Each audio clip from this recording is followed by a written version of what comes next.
En los bosques profundos de Transilvania, donde la niebla se arrastra entre árboles centenarios, la frontera entre la historia y la leyenda siempre fue difusa.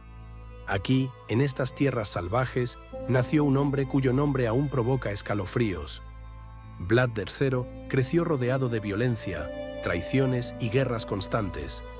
Su padre fue asesinado, su hermano enterrado vivo.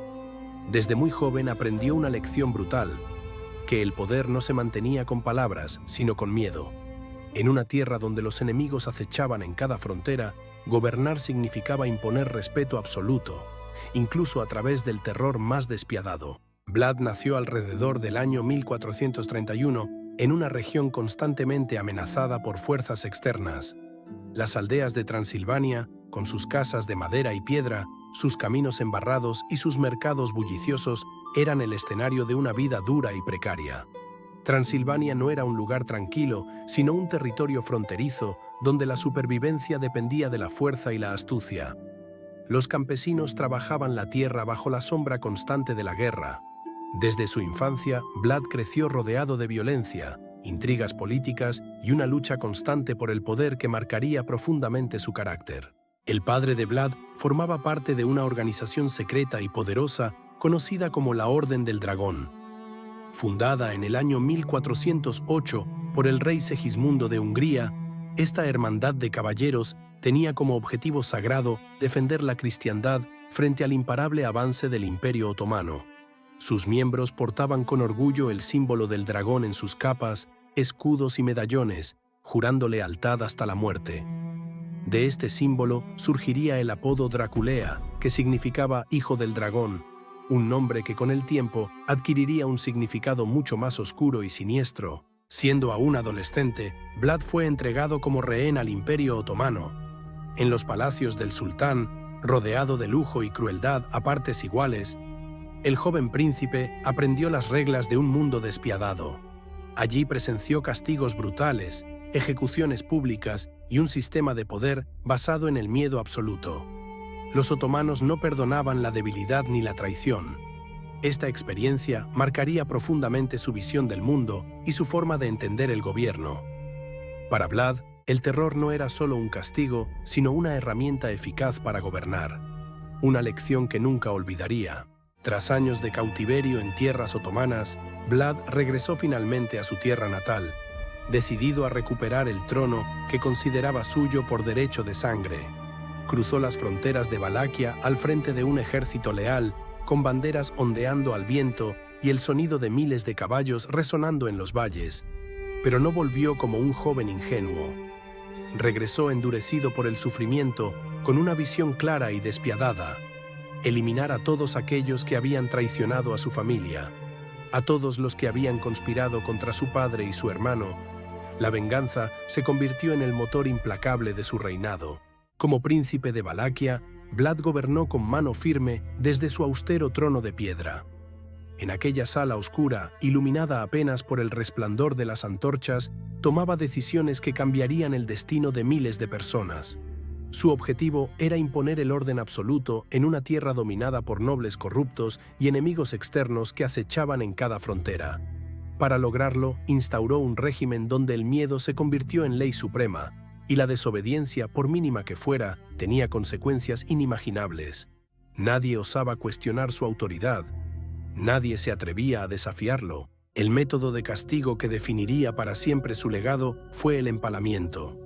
Un castigo lento, metódico y absolutamente atroz, diseñado no solo para matar, sino para enviar un mensaje que resonaría a través de los siglos.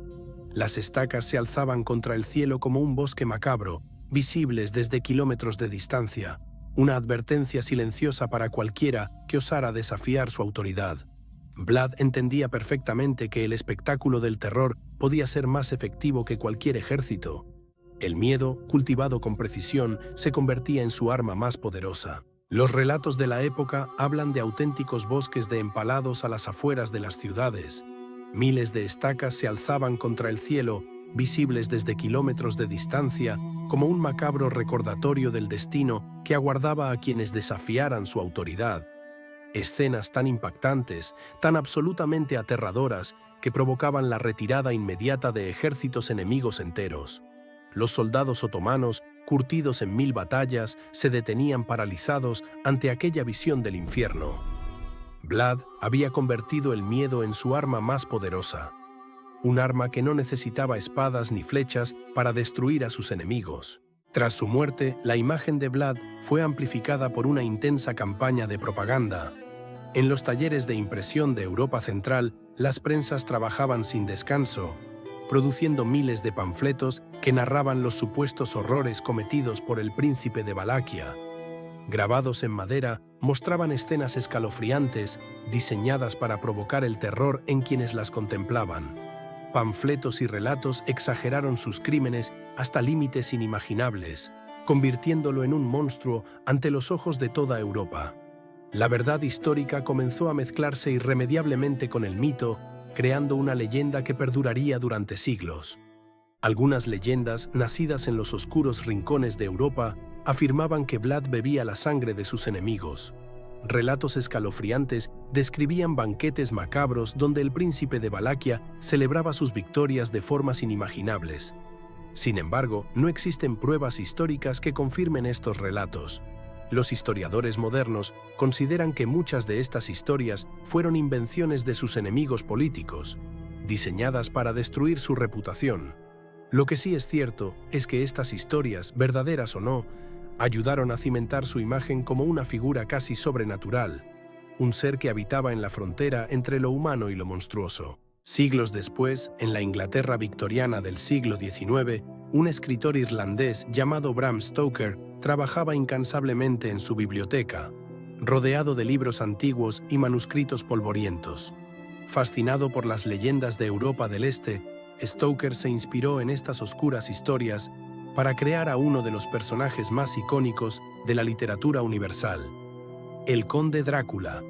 Aunque la novela publicada en 1897 es pura ficción, el nombre y gran parte del mito tienen su origen en las leyendas que rodeaban a Vlad el Empalador. En el año 1476, en un campo de batalla cubierto por la niebla del atardecer, la vida de Vlad llegó a su fin.